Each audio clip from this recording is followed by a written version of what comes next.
वाहिगुरू जी का खालसा वाहिगुरू जी की फतेह। मैं हरसिमरन सिंह लैके हाजिर हाँ दिल्ली सिख गुरुद्वारा प्रबंधक कमेटी दियाँ इस हफ्ते दियाँ कुछ खास सरगर्मियाँ गूंजा सिख विरसे दियाँ।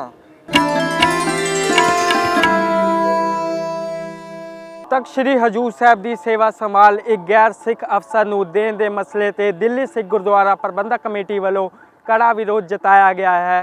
दिल्ली कमेटी के एक वफद वालों महाराष्ट्र सरकार के नाल मुलाकात की गई है। महाराष्ट्र सरकार वालों तुरंत प्रभाव से उस गैर सिख अधिकारी नूं हटा के उत्थे दे एक सेवा मुक्त अफसर डॉक्टर विजय सतपाल सिंह नूं जिम्मेवारी दे दी है।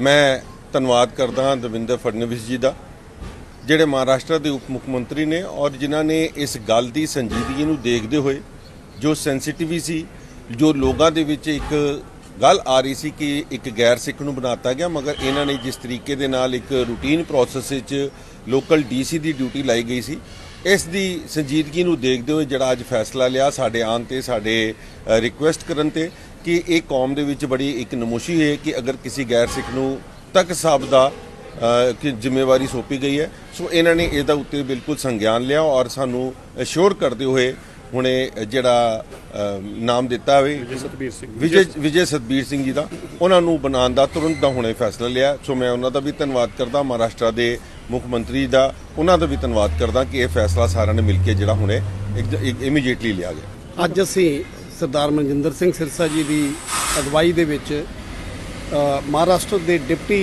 सीएम श्री देवेंद्र फडणवीस उन्होंने मिलने वास्ते पहुँचे सी जो कि नंदेड़ साहब के तखत श्री हजूर साहब का जो मसला सी और जिस तरह ही असीं उन्होंने मिले हैं तो उन्होंने सारी गल दसी है। सिखां दीयां भावनावां नूं उन्होंने कहा जी मैं बिल्कुल समझदा है और तुरंत प्रभाव के नाल उन्होंने IAS जो रिटायर्ड है विजय सतबीर सिंह उन्होंने तुरंत प्रभाव के नाल ये जिम्मेवारी सौंपण का फैसला लिया।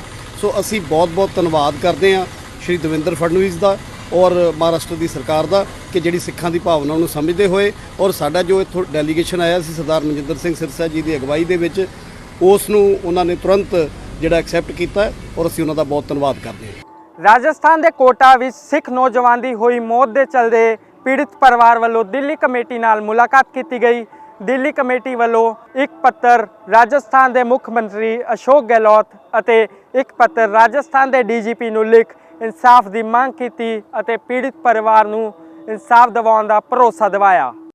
नौजवान बच्चे नूं उहदे चंगे भविख लई माँ बाप अपने तो दूर करते हैं कि बच्चा चंगी मेहनत करेगा चंगा अपना भविख बनाएगा लेकिन उदों वो सारे ख्वाब टुट जाते हैं जदों उस बच्चे की उस देह नूं अपने मोढे ते चुक के शमशान तक लैके जाना पवे। मैं गल कर रहा उस नौजवान सिख बच्चे की जिसका कतल किया गया राजस्थान दे विच। मेरे नाल उसके फादर साहब मौजूद ने उन्होंने चाचा जी मौजूद ने। भाजी अफसोस है जिस बच्चे वास्ते सपने वेखे सी जाहिर तौर पर एक बड़ा वड्डा दुख है परिवार। मैं अपने बच्चे नूं 3.5 महीने पहले कोटा राजस्थान दे कोटा भेजिया सी अपना नीट की तैयारी करन गया सी। बच्चा मेरा बहुत होनहार सी 12th टॉपर सी हर साल टॉप आंदा ही 90+ ਉਹਦੇ ਮਾਰਕਸ ਆਉਂਦੇ ਹਨ और 12th ਵਿੱਚ ਵੀ ਉਹਦੇ 94% ਮਾਰਕਸ ਹਨ।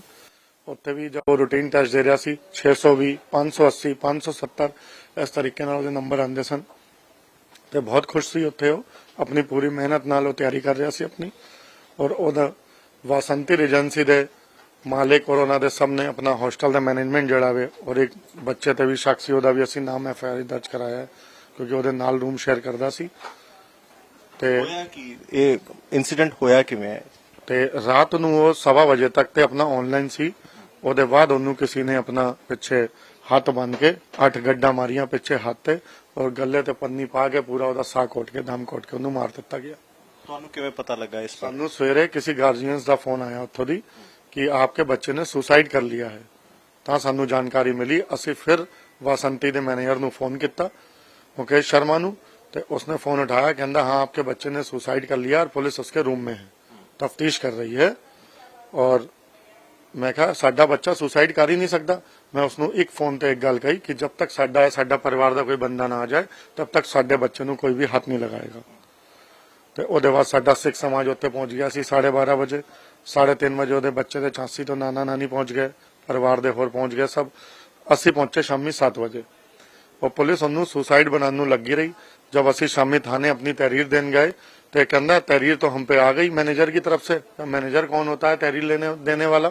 जब साडा सिख समाज और साडा परिवार के लोग 3:30 बजे पहुंच गए, 3 बजे की FIR दर्ज करके बैठा होया सी आत्म हत्या के केस विच, तो सानू होर गुस्सा लग्या कि साडा बच्चे ने जब सुसाइड किया ही नहीं है और ओहदा मर्डर किया गया हैगा तो आत्म हत्या किस तरह तू लिख रहा वे? ਅਸੀਂ ਉਹਨੂੰ ਆਪਣਾ ਤਹਿਰੀਰ ਦਿੱਤੀ ਤੇ ਉਹਨੇ ਨਾਮ ਤੇ ਦਰਜ ਕਰ ਲਿਆ। ਜਦ ਸਾਡਾ ਪਰਿਵਾਰ ਪੂਰਾ ਜ਼ਮੀਨ ਤੇ ਬੈਠ ਗਿਆ ਉੱਥੇ, ਤਾਂ ਉਸਨੇ ਦਬਾਅ ਵਿੱਚ ਸਿੱਖ ਸਮਾਜ ਨੇ ਵੀ ਬਹੁਤ ਉੱਥੇ ਸਾਡੀ ਮਦਦ ਕੀਤੀ, ਤਾਂ ਉਹਨਾਂ ਸਾਡੀ FIR ਲਿਖੀ। ਉਹਦੇ 'ਚ ਫਿਰ ਵੀ ਧਾਰਾ ਨਹੀਂ ਖੋਲੀ, ਕਤਲ ਦੀ ਕੋਈ ਧਾਰਾ ਨਹੀਂ ਖੋਲੀ।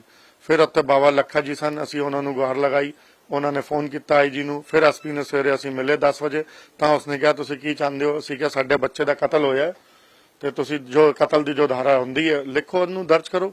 ਤਾਂ ਉਸਨੇ 302 120 ਵਿੱਚ ਮੁਕੱਦਮਾ ਦਰਜ ਕੀਤਾ। ਪਹਿਲਾਂ ਕਦੀ ਬੇਟੇ ਨਾਲ ਕੋਈ ਗੱਲ ਹੋਈ ਜਿਸ ਕਰਕੇ ਕਦੀ ਲੱਗਾ ਹੋਵੇ ਕੋਈ ਇਹੋ ਜੀ ਗੱਲ ਹੈ, ਕੋਈ ਝਗੜਾ ਹੈ, ਕੋਈ ਵਜ੍ਹਾ? ਬੇਟੇ ਨਾਲ ਬਸ 15 ਦਿਨ ਪਹਿਲੇ ਇਸ ਮੁੰਡੇ ਨਾਲ ਜਿਹੜਾ ਨਾਲ ਰਹਿੰਦਾ ਸੀ ਇਹਦੇ, ਇਸ ਦੇ ਨਾਲ ਕੁਝ ਤੂੰ ਮਹਿਮਾ ਹੋਈ ਸੀ। ਅਸੀਂ ਕਿਹਾ ਬੱਚੇ ਨੇ ਗਾਏ ਉਹਨੇ ਆਪਸ ਵਿੱਚ ਥੋੜੀ ਬਹੁਤ ਨੋਕਝੋਕ ਹੋ ਜਾਂਦੀ ਹੈ, ਲੇਕਿਨ ਸਾਨੂੰ ਇਹ ਕੀ ਪਤਾ ਸੀ ਕਿ ਉਹਦੇ ਨੰਬਰ ਘੱਟ ਆਏ ਸਨ 211 300 ਔਰ ਇਹਦੇ ਨੰਬਰ 620 580 ਆ ਰਹੇ ਸਨ ਰੂਟੀਨ ਟੈਸਟ 'ਚ। ਉਹਦੀ ਮਾਂ ਬਾਰ-ਬਾਰ ਉਹਨੂੰ ਕਹਿੰਦੀ ਸੀ ਕਿ ਤੇਰਾ ਤੇ ਦੇਖ ਮਨਜੋਤ ਕੇ ਕਿੰਨੇ ਨੰਬਰ ਆਤੇ हैं, तू तो वहां गया है, क्या पढ़ता है तू? यहाँ ਤੁਹਾਡੇ ਲਾਗੇ ਦਾ ਰਹਿਣ ਵਾਲਾ ਮੁੰਡਾ? ਹਾਂ, ਸਾਡੇ ਤੋਂ 25 ਕਿਲੋਮੀਟਰ ਹੈਗਾ, ਰਾਮਪੁਰ ਜ਼ਿਲ੍ਹੇ 'ਚ ਰਹਿੰਦਾ ਵੀ। ਉਸ ਤੋਂ ਬਾਅਦ ਤੁਹਾਡੀ ਉਸ ਪਰਿਵਾਰ ਨਾਲ ਵੀ ਗੱਲ ਹੋਈ ਹੈ ਜਿਨ੍ਹਾਂ ਦਾ ਬੇਟੇ ਦਾ ਨਾਮ ਹੈ? ਜੀ। ਉਹ ਕੀ ਕਹਿੰਦੇ ਨੇ? ਉਹ ਕਹਿੰਦੇ ਨੇ ਸਾਡਾ ਬੇਟਾ ਐਸਾ ਨਹੀਂ ਕਰ ਸਕਦਾ। ਅਸੀਂ ਕਿਹਾ ਠੀਕ ਹੈ, ਅਸੀਂ ਪੁਲਿਸ ਨੇ ਕਾਰਵਾਈ ਕਰੇ, ਪੁਲਿਸ ਨਿਕਾਲੇ। ਅਸੀਂ ਕਿਸੇ ਨਿਰਦੇਸ਼ ਨੂੰ ਨਹੀਂ ਫਸਾਣਾ ਚਾਹੁੰਦੇ। ਅਸੀਂ ਤਾਂ ਚਾਹੁੰਦੇ ਹਾਂ ਸਾਡੇ ਬੱਚੇ ਦਾ ਮਰਡਰ ਹੋਇਆ ਵੇ, ਸਾਡੇ ਬੱਚੇ ਦਾ ਮਰਡਰ ਖੋਲੇ। ਕਿਸਨੇ ਮਾਰਿਆ ਉਸਨੂੰ, ਸਾਡੇ ਬੱਚੇ ਨੂੰ? ਤੁਸੀਂ ਦੱਸ ਰਹੇ ਹੋ ਕਿ ਹੱਥ ਪਿੱਛੇ ਬੰਨੇ ਹੋਏ ਸੀ? ਪਿੱਛੇ ਹੱਥ ਬੰਦੇ ਹੋਏ, ਉਹਦੇ 8 ਗੱਡਾਂ ਹੱਥ 'ਚ ਮਾਰੀਆਂ ਹੋਈਆਂ। 8 ਗੰਢਾਂ ਨੇ ਪਿੱਛੇ? ਜੀ, ਪਿੱਛੇ ਪੋਸਟਮਾਰਟਮ ਵਿੱਚ ਵੀ ਨਹੀਂ ਖੁੱਲੀਆਂ, ਉਹਨੇ ਕੈਂਚੀ ਨਾਲ ਕੱਟੀਆਂ ਨੇ। ਔਰ ਮੂੰਹ ਤੇ ਪੂਰੀ ਪੰਨੀ ਡਾਲ ਕੇ ਉਹਦਾ ਸਾਹ ਘੋਟਿਆ ਗਿਆ ਵੇ। ਇਤਨੀ ਬੇਰਾਮੀ, ਇਤਨੀ ਦਰਦਨਾਕ ਮੌਤ ਮੇਰੇ ਬੱਚੇ ਨੂੰ ਦਿੱਤੀ ਗਈ ਹੈ। ਬਹੁਤ ਦਰਦਨਾਕ ਮਾਰਿਆ ਗਿਆ ਉਸਨੂੰ। ਇਸ ਤਰ੍ਹਾਂ ਪੁਲਿਸ ਕਹਿੰਦੀ ਹੈ ਸੁਸਾਈਡ ਹੈ। किस तरह कोई करके दिखा दे सानू सुसाइड हैगा, एक बारी प्रैक्टिकली करके दिखा दे। ਅਸੀਂ ਆਈਓ ਨੂੰ ਹੀ ਕਿਹਾ, ਸਾਨੂੰ ਕਹਿੰਦੇ ਅੱਜਕੱਲ ਨਈ ਟੈਕਨੀਕ ਚੱਲ ਰਹੀ ਹੈ। ਅਸੀਂ ਕਿਹਾ ਤੂੰ ਕਰਕੇ ਦਿਖਾ ਦੇ ਇੱਕ ਵਾਰੀ ਇਸ ਤਰੀਕੇ ਨਾਲ ਕਿ ਪਿੱਛੇ ਆਪਣੇ ਹੱਥ 'ਚ 8 ਗੱਡਾ ਮਾਰ ਲੈ ਔਰ ਪੰਨੀ ਵੀ ਪਾ ਲੈ ਔਰ ਗਲਾ ਵੀ ਦਬਾ ਲੈ। ਕਿੱਦਾਂ ਕਰ ਲੈਗਾ ਕੋਈ? ਇੱਕ ਵਾਰੀ ਸਾਨੂੰ ਦੱਸ ਦੇਵੇ। ਸਾਡੇ ਬੱਚੇ ਦਾ ਕਤਲ ਹੋਇਆ, ਉਹ ਬੜੀ ਬੇਰਹਿਮੀ ਨਾਲ ਸਾਡੇ ਬੱਚੇ ਨੂੰ ਮਾਰਿਆ ਗਿਆ ਹੈ। ਅਸੀਂ ਸਿਰਸਾ ਜੀ ਕੋਲ ਆਇਆ ਆਪਣਾ ਇਨਸਾਫ ਮੰਗਣ। ਦਿੱਲੀ ਗੁਰਦੁਆਰਾ ਪ੍ਰਬੰਧਕ ਕਮੇਟੀ ਨੇ ਸਾਨੂੰ ਆਸ਼ਵਾਸਨ ਦਿੱਤਾ ਹੈ ਕਿ ਅਸੀਂ ਆਪਣਾ ਗੱਲ ਕਰਾਂਗੇ, ਰਾਜਸਥਾਨ ਸਰਕਾਰ ਨਾਲ ਗੱਲ ਕਰਾਂਗੇ, DGP ਸਾਹਿਬ ਨਾਲ ਗੱਲ ਕਰਾਂਗੇ, ਉਹ ਲੋੜ ਪਏਗੀ ਤਾਂ ਗ੍ਰਹਿ ਮੰਤਰੀ ਜੀ, ਪ੍ਰਧਾਨ ਮੰਤਰੀ ਜੀ ਨਾਲ ਗੱਲ ਕਰਾਂਗੇ। ਅਸੀਂ SIT ਦੀ ਮੰਗ ਕਰਨ ਆਏ ਹਾਂ ਕਿ ਸਾਨੂੰ ਰਾਜਸਥਾਨ ਸਰਕਾਰ ਤੋਂ ਨਿਆਂ ਮਿਲਣ ਦੀ ਕੋਈ ਉਮੀਦ ਨਹੀਂ ਹੈ। ਇਹਦੀ SIT ਦੀ ਜਾਂਚ ਕਰਾਈ ਜਾਏ ਔਰ ਸਾਡੇ ਬੱਚੇ ਨੂੰ ਨਿਆਂ ਦਿਲਾਇਆ ਜਾਏ। ਤੁਸੀਂ ਇੱਕ ਦਿਖਾ ਰਹੇ ਸੀ WhatsApp ਤੇ ਕਿ ਜਿਹੜਾ ਬੇਟਾ ਨੇ ਇੱਕ ਲਾਸਟ ਮੈਸੇਜ ਭੇਜਿਆ, ਉਹ ਮੋਬਾਈਲ ਤੇ ਤੁਹਾਨੂੰ ਭੇਜਿਆ ਜਾਂ ਜਿਹੜਾ ਤੁਸੀਂ ਸਕਰੀਨਸ਼ਾਟ ਲਿਆ? ਮੈਂ ਸਕਰੀਨਸ਼ਾਟ ਲਿਆ ਵੀਰ ਜੀ।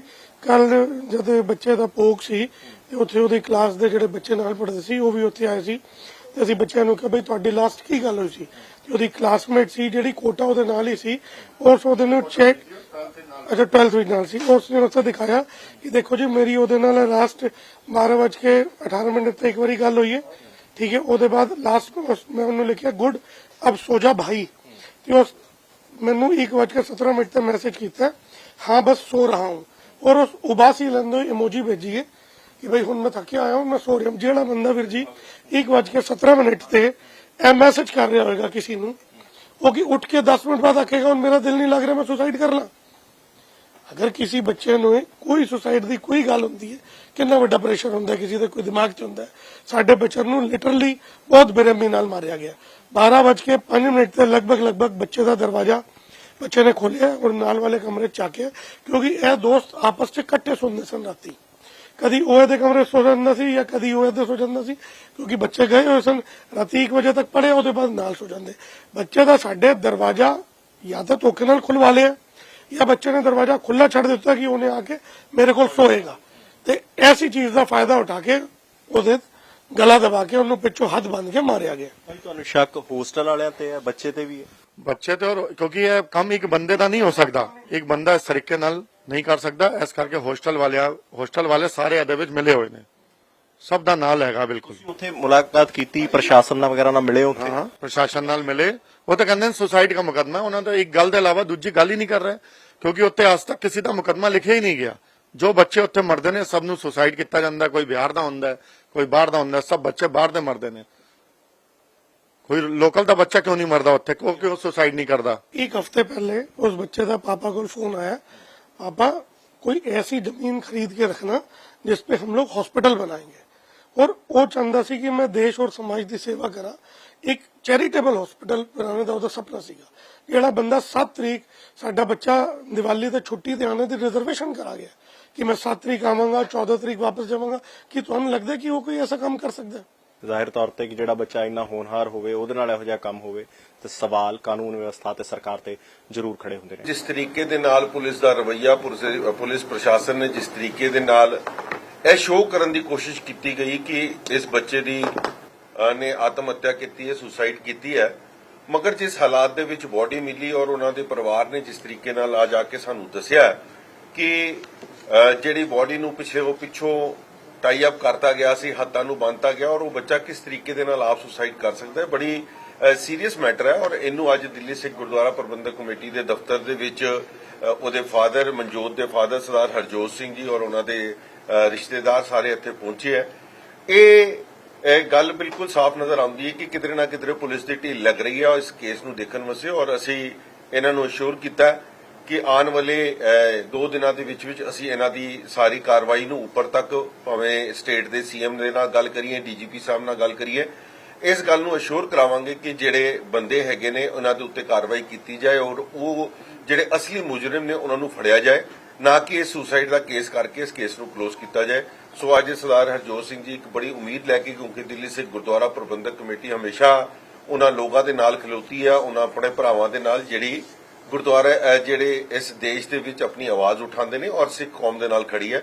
ਸੋ ਅਸੀਂ ਇਹਨਾਂ ਨੂੰ ਅੱਜ ਆਸ਼ਵਾਸਨ ਦਿੱਤਾ ਔਰ ਅਸੀਂ ਖਾਸ ਤੌਰ ਤੇ ਸਰਦਾਰ ਮਨਜਿੰਦਰ ਸਿੰਘ ਸਿਰਸਾ ਜੀ ਨੂੰ ਇੱਥੇ ਬੁਲਾਇਆ ਕਿ ਇਹ ਸਾਰੀ ਕੇਸ ਦੀ ਡਿਟੇਲ ਦਿੱਤੀ ਹੈ ਤਾਂ ਕਿ ਇਹਦੀ ਗੱਲ ਜਿਹੜੀ ਹੈ ਗ੍ਰਹਿ ਮੰਤਰਾਲੇ ਤੱਕ ਵੀ ਪਹੁੰਚਾਈ ਜਾਏ ਔਰ ਉੱਪਰੋਂ ਪ੍ਰੈਸ਼ਰ ਪਾ ਕੇ ਹਰ ਸੂਰਤ ਦੇ ਵਿੱਚ ਦੋਸ਼ੀਆਂ ਨੂੰ ਸਜ਼ਾ ਦਿੱਤੀ ਜਾਏ। ਦੇਖੋ, ਇੱਕ ਬੜਾ ਹੋਣਹਾਰ ਬੱਚਾ ਮਨਜੋਤ ਸਿੰਘ ਜੋ ਕਿ ਰਾਮਪੁਰ ਦੇ ਕੋਲ ਮਿਲਕ ਦਾ ਰਹਿਣ ਵਾਲਾ ਸੀ ਔਰ ਕੋਟਾ ਦੇ ਵਿੱਚ ਨੀਟ ਦੀ ਕੋਚਿੰਗ ਲੈ ਰਿਹਾ ਸੀ ਬੱਚਾ, ਬਹੁਤ ਇੰਟੈਲੀਜੈਂਟ ਬੱਚਾ ਸੀ, ਕਿਉਂਕਿ ਜਿਸ ਤਰੀਕੇ ਦੇ ਨਾਲ ਉੱਥੇ ਹੋਟਲ ਦੇ ਵਿੱਚ ਜਿੱਥੇ ਉਹ ਰਹਿ ਰਿਹਾ ਸੀ, ਕਮਰੇ ਦੇ ਹੋਸਟਲ ਦੇ ਵਿੱਚ, ਉਸ ਦੀ ਕਤਲ ਕੀਤਾ ਗਿਆ ਉਸ ਦਾ, ਔਰ ਉਸ ਨੂੰ ਲੋਕਲ ਪੁਲਿਸ ਨੇ, ਕਾਂਗਰਸ ਦੀ ਸਰਕਾਰ ਦੀ ਸ਼ਹਿ ਦੇ ਉੱਤੇ ਮੈਂ ਤੇ ਕਹਾਂਗਾ ਕਿ ਪਤਾ ਨਹੀਂ ਉਹਦਾ ਕੀ ਹੋਰ ਕਾਰਨ ਹੋ ਸਕਦਾ, ਕਿਉਂ ਉਸ ਕੇਸ ਨੂੰ, ਮਰਡਰ ਦੇ, ਕਤਲ ਦੇ ਕੇਸ ਨੂੰ ਸੁਸਾਈਡ ਦੇ ਵਿੱਚ ਜਿਹੜਾ ਪੁਲਿਸ ਜਿਹੜੀ ਆ ਉਹਨੂੰ ਕਨਵਰਟ ਕਰ ਰਹੀ ਹੈ, ਜਦ ਕਿ ਜੋ ਉਸ ਦੀ ਪੋਜੀਸ਼ਨ ਹੈ, ਜੋ ਮੈਂ ਵੀਡੀਓਜ਼ ਦੇਖੀਆਂ ਹੈ, ਉਹਨਾਂ ਵੀਡੀਓਜ਼ ਦੇ ਵਿੱਚ ਉਸ ਬੱਚੇ ਦੇ ਹੱਥ ਪਿੱਛੇ ਬੰਨੇ ਹੋਏ ਆ ਔਰ 8 ਗੰਢਾਂ ਉਹਦੇ ਉੱਤੇ ਮਾਰੀਆਂ ਹੋਈਆਂ, ਉਸ ਦੇ ਮੂੰਹ ਦੇ ਉੱਤੇ ਪਲਾਸਟਿਕ ਦੀ ਪੰਨੀ ਪਾਈ ਹੋਈ ਆ, ਗਲੇ ਦੇ ਵਿੱਚ ਪੰਨੀ ਜਿਹੜੀ ਆ ਉਹ ਲਪੇਟੀ ਹੋਈ ਆ, ਔਰ ਇਹਨਾਂ ਹਾਲਾਤਾਂ ਦੇ ਵਿੱਚ ਉਸ ਨੂੰ ਸੁਸਾਈਡ ਕਹਿਣਾ ਮੈਂ ਸਮਝਦਾ ਕਿ ਬਹੁਤ ਵੱਡੀ ਸਾਜ਼ਿਸ਼ ਹੈ, ਬਹੁਤ ਵੱਡਾ ਕਿਸੇ ਨੂੰ ਬਚਾਉਣ ਦੀ ਕੋਸ਼ਿਸ਼ ਕੀਤੀ ਜਾ ਰਹੀ ਹੈ। ਪਰ ਉਸ ਦੇ ਪੇਰੈਂਟਸ ਅੱਜ ਦਿੱਲੀ ਸਿੱਖ ਗੁਰਦੁਆਰਾ ਪ੍ਰਬੰਧਕ ਕਮੇਟੀ ਦੇ ਕੋਲ ਆਏ ਆ, ਅਸੀਂ ਅੱਜ ਉਹਨਾਂ ਦੀ ਸਾਰੀ ਗੱਲ ਸੁਣੀ ਆ ਔਰ ਉਹਨਾਂ ਨੂੰ ਅਸੀਂ ਪ੍ਰੋਮਿਸ ਕੀਤਾ ਕਿ ਅਸੀਂ ਰਾਜਸਥਾਨ ਦੀ ਸਰਕਾਰ, ਸੀਐਮ ਸਾਹਿਬ ਦੇ ਨਾਲ ਔਰ ਡੀਜੀਪੀ ਨਾਲ ਗੱਲ ਕਰਕੇ ਅਸੀਂ ਪਰਸਨਲੀ ਜਾਵਾਂਗੇ ਔਰ ਇਹ ਸੁਨਿਸ਼ਚਿਤ ਕਰਾਂਗੇ ਕਿ ਜੋ ਵੀ ਦੋਸ਼ੀ ਆ ਉਸ ਨੂੰ ਸਜ਼ਾ ਮਿਲੇ, ਐਸਆਈਟੀ ਬਣੇ, ਉਸ ਨੂੰ ਸਜ਼ਾ ਮਿਲੇ ਔਰ ਬੱਚੇ ਦੇ ਨਾਲ, ਬੱਚੇ ਦੇ ਪੇਰੈਂਟਸ ਦੇ ਨਾਲ ਇਨਸਾਫ ਹੋਵੇ। ਹੁਣ ਵੇਲਾ ਹੋ ਗਿਆ ਇੱਕ ਛੋਟੇ ਜਿਹੇ ਬ੍ਰੇਕ ਦਾ, ਜਲਦ ਹਾਜ਼ਰ ਹੁੰਦੇ ਆ ਛੋਟੀ ਜਿਹੀ ਬ੍ਰੇਕ ਤੋਂ ਬਾਅਦ।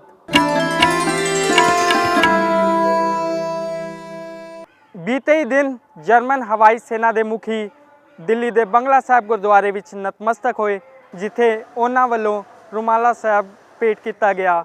ਉੱਥੇ ਹੀ ਦਿੱਲੀ ਸਿੱਖ ਗੁਰਦੁਆਰਾ ਪ੍ਰਬੰਧਕ ਕਮੇਟੀ ਵੱਲੋਂ ਉਹਨਾਂ ਨੂੰ ਸਰੋਪਾ ਪਾਸ ਸਨਮਾਨਿਤ ਕੀਤਾ ਗਿਆ।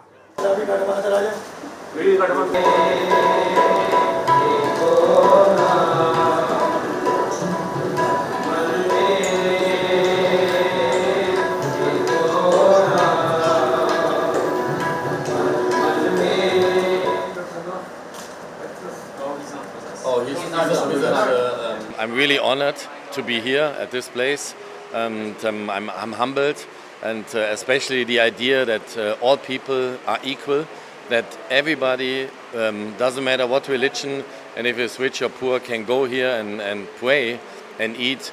I think that those people make a world a better place. So thank you very much, and I say Bahut Tan Yava. Thanks. ਸਾਡੇ ਕੋਲ ਜਰਮਨੀ ਦੇ ਚੀਫ ਮਾਰਸ਼ਲ ਪਹੁੰਚੇ ਸਤਿਗੁਰ ਸੱਚੇ ਪਾਤਸ਼ਾਹ ਨੂੰ ਨਤਮਸਤਕ ਹੋਣ ਵਾਸਤੇ, ਤੇ ਤੁਹਾਨੂੰ ਵਿਜ਼ਿਟ ਕਰਾਇਆ ਇੱਥੋਂ ਦਾ ਪੂਰਾ ਇਤਿਹਾਸ ਦੱਸਿਆ। ਉਹ ਰੁਮਾਲਾ ਸਾਹਿਬ ਵੀ ਲੈ ਕੇ ਆਏ ਸੀ, ਉਹਨੇ ਅਕੀਦਾ ਭੇਟ ਕੀਤਾ ਗੁਰੂ ਗ੍ਰੰਥ ਸਾਹਿਬ ਜੀ ਤੇ ਨਾਲ ਜਦੋਂ ਉਹਨਾਂ ਨੇ ਇਤਿਹਾਸ ਦੱਸਿਆ, ਸਾਰੇ ਚੀਜ਼ ਦਿਖਾਈ, ਜੋ ਬੱਚਾ ਸਾਹਿਬ ਦੇ ਅੰਮ੍ਰਿਤ ਦੇ ਦਰਸ਼ਨ ਕਰਾਏ, ਅੰਮ੍ਰਿਤ ਸਰੋਵਰ ਦਿਖਾਇਆ, ਲੰਗਰ ਹਾਲ ਵੀ ਦਿਖਾਇਆ, ਜਿੱਥੇ ਉਹਨਾਂ ਨੇ ਬਹੁਤ ਹੀ ਇਸ ਚੀਜ਼ ਦੀ ਸ਼ਲਾਘਾ ਕੀਤੀ ਕਿ ਸਿੱਖ ਕੌਮ ਕਿਸ ਤਰ੍ਹਾਂ ਸੰਸਾਰ ਸੇਵਾ ਕਰ ਰਿਹਾ ਬਗੈਰ ਭੇਦਭਾਵ ਤੋਂ। ਅਸੀਂ ਉਹਨਾਂ ਦੇ ਵੀ ਧੰਨਵਾਦੀ ਹਾਂ। ਅੱਜ ਇਹਨਾਂ ਨੇ ਆ ਕੇ ਧੰਨ ਗੁਰੂ ਹਰਕ੍ਰਿਸ਼ਨ ਸਾਹਿਬ ਜੀ ਦਰ ਗੁਰਦੁਆਰਾ ਮੰਗਲਾ ਸਾਹਿਬ ਤੇ ਨਤਮਸਤਕ ਹੋਏ ਜੀ। ਹੁਣ ਵੇਲਾ ਹੋ ਗਿਆ ਇੱਕ ਛੋਟੇ ਜਿਹੇ ਬ੍ਰੇਕ ਦਾ। ਜਲਦ ਹਾਜ਼ਰ ਹੁੰਦੇ ਆ ਛੋਟੀ ਜਿਹੀ ਬ੍ਰੇਕ ਤੋਂ ਬਾਅਦ। ਗੁਰੂ ਹਰਕ੍ਰਿਸ਼ਨ ਪਬਲਿਕ ਸਕੂਲ ਹਰੀਨਗਰ ਵਿਖੇ ਇੰਟਰ ਸਕੂਲ ਬੈਡਮਿੰਟਨ ਮੁਕਾਬਲਾ ਕਰਵਾਇਆ ਗਿਆ, ਜਿੱਥੇ ਦਿੱਲੀ ਗੁਰਦੁਆਰਾ ਪ੍ਰਬੰਧਕ ਕਮੇਟੀ ਦੇ ਸਕੂਲਾਂ ਦੇ ਬੱਚਿਆਂ ਵੱਲੋਂ ਵੀ ਮੁਕਾਬਲੇ 'ਚ ਹਿੱਸਾ ਲਿਆ ਗਿਆ ਅਤੇ ਦਿੱਲੀ ਕਮੇਟੀ ਦੇ ਪ੍ਰਧਾਨ ਅਤੇ ਜਨਰਲ ਸਕੱਤਰ ਵੱਲੋਂ ਸ਼ਿਰਕਤ ਕਰਕੇ ਉਹਨਾਂ ਦੀ ਹੌਸਲਾ ਅਫਜ਼ਾਈ ਕੀਤੀ ਗਈ। ਬਾਲਾ ਪ੍ਰੀਤਮ ਇੰਟਰ ਸਕੂਲ ਕੰਪੀਟੀਸ਼ਨ ਜਿਹੜਾ ਹਰ ਸਪੋਰਟਸ ਦੀ ਨੂੰ ਲੈ ਕੇ ਸ਼ੁਰੂ ਕੀਤਾ ਗਿਆ ਸੀ ਪਿਛਲੇ ਸਾਲ। ਇਸ ਮਨੋਰਥ ਨੂੰ ਲੈ ਕੇ ਕਿ ਸਾਡੇ ਬੱਚੇ ਜਿਹੜੇ ਸਪੋਰਟਸ ਦੇ ਵਿੱਚ ਰੁਚੀ ਰੱਖਦੇ ਨੇ, ਉਹਨਾਂ ਨੂੰ ਪਹਿਲੇ ਇੰਟਰ ਸਕੂਲ ਦੇ ਵਿੱਚ ਆਪਸ ਵਿੱਚ ਕੰਪੀਟੀਸ਼ਨ ਕਰਾਏ ਜਾਣ, ਫਿਰ ਉਹਨਾਂ ਦੀ ਗਰੂਮਿੰਗ ਕਰਕੇ ਉਹਨਾਂ ਨੂੰ ਸਟੇਟ ਲੈਵਲ ਤੇ ਲੈ ਕੇ ਜਾਇਆ ਔਰ ਫਿਰ ਨੈਸ਼ਨਲ ਲੈਵਲ ਤੇ, ਤਾਂ ਕਿ ਬੱਚੇ ਜਿਹੜੇ ਆਪਣੇ ਕਿਸੇ ਵੀ ਸਪੋਰਟਸ ਵਿੱਚ ਰੁਚੀ ਰੱਖਦੇ ਹਨ, ਉਹਨਾਂ ਦੀ ਜਿਹੜੀ ਮੇਨ ਬੁਨਿਆਦ ਹੈ ਉਹ ਉਹਨਾਂ ਦੇ ਬਚਪਨ ਤੋਂ ਸ਼ੁਰੂ ਹੁੰਦੀ ਹੈ, ਸਕੂਲਿੰਗ ਟਾਈਮ ਤੋਂ ਸ਼ੁਰੂ ਹੁੰਦੀ ਹੈ। ਇਸ ਮਨੋਰਥ ਨੂੰ ਲੈ ਕੇ, ਇਸ ਉਦੇਸ਼ ਨੂੰ ਲੈ ਕੇ ਦਿੱਲੀ ਸਿੱਖ ਗੁਰਦੁਆਰਾ ਪ੍ਰਬੰਧਕ ਕਮੇਟੀ ਨੇ ਕੰਮ ਸ਼ੁਰੂ ਕੀਤਾ ਔਰ ਅੱਜ ਬੈਡਮਿੰਟਨ ਦੀ ਜਿਹੜੀ ਸਾਡੀ ਇੱਥੇ ਕੰਪੀਟੀਸ਼ਨ ਸ਼ੁਰੂਆਤ ਕੀਤੇ ਗਏ ਨੇ। ਸਾਡੇ ਸਪੋਰਟਸ ਦੇ ਚੇਅਰਮੈਨ ਸਰਦਾਰ ਗੁਰਦੀਪ ਸਿੰਘ ਜੀ, ਸਰਦਾਰ ਜ਼ੋਰਾਵਰ ਸਿੰਘ ਜੀ, ਸਾਰਿਆਂ ਨੇ ਬੜੀ ਵੱਡੀ ਇੱਥੇ ਮਿਹਨਤ ਕੀਤੀ ਹੈ ਬੱਚਿਆਂ ਨੂੰ ਇਕੱਠੇ। ਪਿਛਲੇ ਸਾਲ ਜਿਹੜੇ ਬੱਚੇ ਸਾਡੇ ਆਏ ਸੀ ਉਹ ਨੈਸ਼ਨਲਸ ਤੱਕ ਗਏ ਨੇ, ਕਿਉਂਕਿ ਉਹਨਾਂ ਨੂੰ ਵਰਦਾਵਾ ਜਿਹੜਾ ਉਹ ਸਕੂਲੋਂ ਮਿਲ ਸਕਦਾ। ਸੋ ਅੱਜ ਜਿੱਥੇ ਅਸੀਂ ਸਾਰੀ ਸਮੁੱਚੀ ਸਾਡੀ ਟੀਮ, ਸਾਡੇ GHPS ਬਸੰਤ ਪੰਜਾਬੀ ਬਾਗ ਤੋਂ ਚੇਅਰਮੈਨ ਸਰਦਾਰ ਸਰਬਜੀਤ ਸਿੰਘ ਵਿਰਕ ਸਾਹਿਬ, ਗੁਰਮੀਤ ਸਿੰਘ ਜੀ ਪਾਟੀਆ ਜੀ, ਸਮੁੱਚੇ ਮੈਂਬਰ ਇੱਥੇ ਬੱਚਿਆਂ ਨੂੰ ਪ੍ਰੋਤਸਾਹਨ ਕਰਨ ਵਾਸਤੇ ਸਰਦਾਰ ਗੁਰਦੇਵ ਸਿੰਘ ਜੀ, ਸਰਦਾਰ ਜਗਦੀਪ ਸਿੰਘ ਜੀ ਕਾਲੋ ਇੱਥੇ ਪਹੁੰਚੇ ਹੈ, ਤਾਂ ਕਿ ਬੱਚਿਆਂ ਨੂੰ ਵੀ ਇਹ ਪ੍ਰੋਤਸਾਹਨ ਮਿਲੇ ਕਿ ਸਾਡੀ ਮੈਨੇਜਮੈਂਟ ਸਾਡੇ ਨਾਲ ਖਲੋਤੀ ਹੈ ਔਰ ਇਹਨਾਂ ਕੰਮਾਂ ਦੇ ਵਿੱਚ ਜਿਨ੍ਹਾਂ ਨੂੰ ਆਪਣੀ ਲਾਈਫ ਦਾ ਰੋਲ ਮਾਡਲ ਸਮਝਦੇ ਨੇ ਉਸ ਮੁਕਾਮ ਤੱਕ ਪਹੁੰਚਾਉਣ ਵਿੱਚ ਅਸੀਂ ਬੱਚਿਆਂ ਦੇ ਸਹਿਯੋਗੀ ਬਣ ਸਕੀਏ। ਦੇਖੋ, ਐਜੂਕੇਸ਼ਨ ਦੇ ਨਾਲ ਸਪੋਰਟਸ ਔਰ ਕੋ ਕਰਿਕੂਲਰ ਐਕਟੀਵਿਟੀ ਜਿਹੜੀਆਂ ਉਹ ਵੀ ਬਹੁਤ ਇੰਪੋਰਟੈਂਟ ਹੁੰਦੀਆਂ ਬੱਚਿਆਂ ਦੀ ਡਿਵੈਲਪਮੈਂਟ ਦੇ ਲਈ। ਔਰ ਅੱਜ ਮੈਨੂੰ ਇਸ ਗੱਲ ਦੀ ਬੜੀ ਖੁਸ਼ੀ ਹੋ ਰਹੀ ਹੈ ਕਿ Guru Harkrishan public school inter GHPS badminton championship ਜਿਹੜੀ ਆ, ਅੱਜ ਉਸ ਦਾ ਉਦਘਾਟਨ ਕੀਤਾ ਜਾ ਰਿਹਾ ਔਰ ਹਰੀਨਗਰ ਜਿਹੜਾ ਸਾਡਾ GHPS ਸਕੂਲ ਹੈ, ਇਸ ਸਕੂਲ ਦੇ ਵਿੱਚ ਅੱਜ ਇੱਥੇ ਟੂਰਨਾਮੈਂਟ ਆਰੰਭ ਹੋਈ ਆ। ਸਾਡੇ ਪ੍ਰਧਾਨ ਸਾਹਿਬ ਤੇ ਸਾਡੇ ਸਾਰੇ ਸਤਿਕਾਰਯੋਗ ਮੈਂਬਰ ਸਾਹਿਬ ਦਿੱਲੀ ਸੇ ਗੁਰਦੁਆਰਾ ਪ੍ਰਬੰਧਕ ਕਮੇਟੀ ਇੱਥੇ ਪਹੁੰਚੇ ਆ, ਇਸ ਦਾ ਅੱਜ ਉਦਘਾਟਨ ਕੀਤਾ ਔਰ ਬੱਚਿਆਂ ਨੇ, ਸਾਡੇ ਜਿੰਨੇ ਵੀ ਸਕੂਲ ਹੈ ਉਹ ਬੱਚਿਆਂ ਨੇ ਅੱਜ ਇਹਦੇ ਵਿੱਚ ਪਾਰਟਿਸਿਪੇਟ ਅੱਜ ਤੋਂ ਸ਼ੁਰੂ ਕਰਨਾ ਹੈ। ਜਿਹੜੇ ਟੂਰਨਾਮੈਂਟ ਦੇ ਵਿਨਰ ਹੋਣਗੇ ਅੱਗੇ ਜਾ ਕੇ ਉਹਨਾਂ ਨੇ ਜ਼ੋਨਲ ਸਟੇਟ ਲੈਵਲ ਦੇ ਉੱਤੇ ਵੀ ਖੇਲਣਾ ਹੈ ਔਰ ਬਹੁਤ ਸਾਰੀਆਂ ਮੱਲਾਂ ਸਾਡੇ ਬੱਚਿਆਂ ਨੇ ਆਲਰੇਡੀ ਪਹਿਲੇ ਪਿਛਲੇ ਸਾਲਾਂ ਦੇ ਵਿੱਚ, ਖਾਸ ਕਰਕੇ ਜੇ ਮੈਂ ਬੈਡਮਿੰਟਨ ਦੀ ਗੱਲ ਕਰਾਂ ਤਾਂ ਬਹੁਤ ਸਾਰੇ ਉਹਨਾਂ ਨੇ ਇਨਾਮ ਵੀ ਜਿੱਤੇ ਆ ਔਰ ਬਹੁਤ ਸਾਰੀਆਂ ਟੂਰਨਾਮੈਂਟ ਵੀ ਜਿੱਤੀਆਂ। ਸੋ ਇਹ ਸ਼ੁਰੂਆਤ ਹੈ ਖਾਲਸਾ GHPS ਸਕੂਲਾਂ ਦੀ ਔਰ ਅੱਜ ਇਹ ਟੂਰਨਾਮੈਂਟ ਦਾ ਆਰੰਭ ਹੋਇਆ ਹੈ। ਮੈਂ ਬੱਚਿਆਂ ਨੂੰ ਸ਼ੁਭਕਾਮਨਾਵਾਂ ਦਿੰਦਾ ਔਰ ਉਮੀਦ ਕਰਦਾ ਕਿ ਬੱਚੇ ਬਹੁਤ ਚੰਗਾ ਪਰਫਾਰਮ ਕਰਨਗੇ। ਸਰ, ਅੱਜ ਇਹ ਜਿਹੜਾ ਕੰਪੀਟੀਸ਼ਨ ਹੋ ਰਿਹਾ, ਕਿੰਨੇ ਸਕੂਲ ਭਾਗੀਦਾਰ ਨੇ? ਸਰ, ਇਸ ਸਕੂਲ 'ਚ 11 ਬ੍ਰਾਂਚੇ ਸਾਡੇ ਸਕੂਲ ਦੇ ਹੈਗੇ ਆ, ਸਾਰੇ ਬੱਚੇ ਪਾਰਟਿਸਿਪੇਟ ਕਰ ਰਹੇ ਨੇ। ਅਸੀਂ ਟਾਈਮ ਟੂ ਟਾਈਮ ਸਾਰੇ ਹਰ ਇਵੈਂਟਸ ਅਸੀਂ ਹਰ ਸਾਲ ਕਰਵਾਉਂਦੇ ਹੋ ਰਹੇ ਹਾਂ। ਜਿਸ ਤਰ੍ਹਾਂ ਅੱਜ ਬੈਡਮਿੰਟਨ ਦਾ ਮੈਚਿਸ ਹੋ ਰਹੇ ਨੇ, ਫਿਰ ਸਾਡਾ ਇਸੀ ਮੰਥ 28 ਨੂੰ ਸਾਡਾ ਟੇਬਲ ਟੈਨਿਸ ਦਾ ਹੈਗਾ, ਫਿਰ ਨੈਕਸਟ ਮੰਥ ਸਾਡੇ ਵਾਲੀਬਾਲ ਦੇ ਹੈਗੇ ਨੇ, ਹੈਂਡਬਾਲ ਦੇ, ਬਾਸਕਟਬਾਲ ਦੇ, ਫੁੱਟਬਾਲ ਦੇ, ਸਾਰੇ ਮੈਚਿਸ ਸਾਡੇ ਟਾਈਮ ਟੂ ਟਾਈਮ ਹੁੰਦੇ ਨੇ। ਦਿੱਲੀ ਕਮੇਟੀ ਵੱਲੋਂ ਕਿੰਨਾ ਕੁ ਸਪੋਰਟ ਮਿਲਦਾ? ਦਿੱਲੀ ਕਮੇਟੀ ਵੱਲੋਂ ਸਾਨੂੰ ਬਹੁਤ ਸਹਿਯੋਗ ਮਿਲਦਾ, ਹਰ ਟੀਮ ਹਰ ਚੀਜ਼ ਸਾਨੂੰ ਟਾਈਮ 'ਤੇ ਪ੍ਰੋਵਾਈਡ ਕਰਦੇ, ਭਾਵੇਂ ਬਸ਼ਰਤੇ ਭਾਵੇਂ ਕੋਈ ਇਕਵਿਪਮੈਂਟ, ਸਪੋਰਟਸ ਇਕਵਿਪਮੈਂਟਸ ਹੋ, ਰਿਫਰੈਸ਼ਮੈਂਟ ਹੋਣ। ਹਰਮੀਤ ਸਿੰਘ ਖਾਲਕੇ ਸਾਡੇ ਪ੍ਰਧਾਨ ਬਣੇ ਨੇ, ਉਹਨੇ ਬੜਾ ਇਹਨਾਂ ਨੂੰ ਇੱਕ ਪ੍ਰਮੋਟ ਕੀਤਾ ਸਾਡੇ ਸਪੋਰਟਸ ਨੇ, ਸਾਡੇ ਸਕੂਲ ਦੇ ਬੱਚਿਆਂ ਨੂੰ। ਤੇ ਸਨ ਇਸ ਹਫਤੇ ਦੀਆਂ ਗੂੰਜਾਂ ਸਿੱਖ ਵਿਰਸੇ ਦੀਆਂ। ਅਗਲੇ ਹਫਤੇ ਹੋਰ ਜਾਣਕਾਰੀਆਂ ਲੈ ਕੇ ਹਾਜ਼ਰ ਹੋਵਾਂਗੇ। ਦਵੋ ਇਜਾਜ਼ਤ, ਸਤਿ ਸ਼੍ਰੀ ਅਕਾਲ।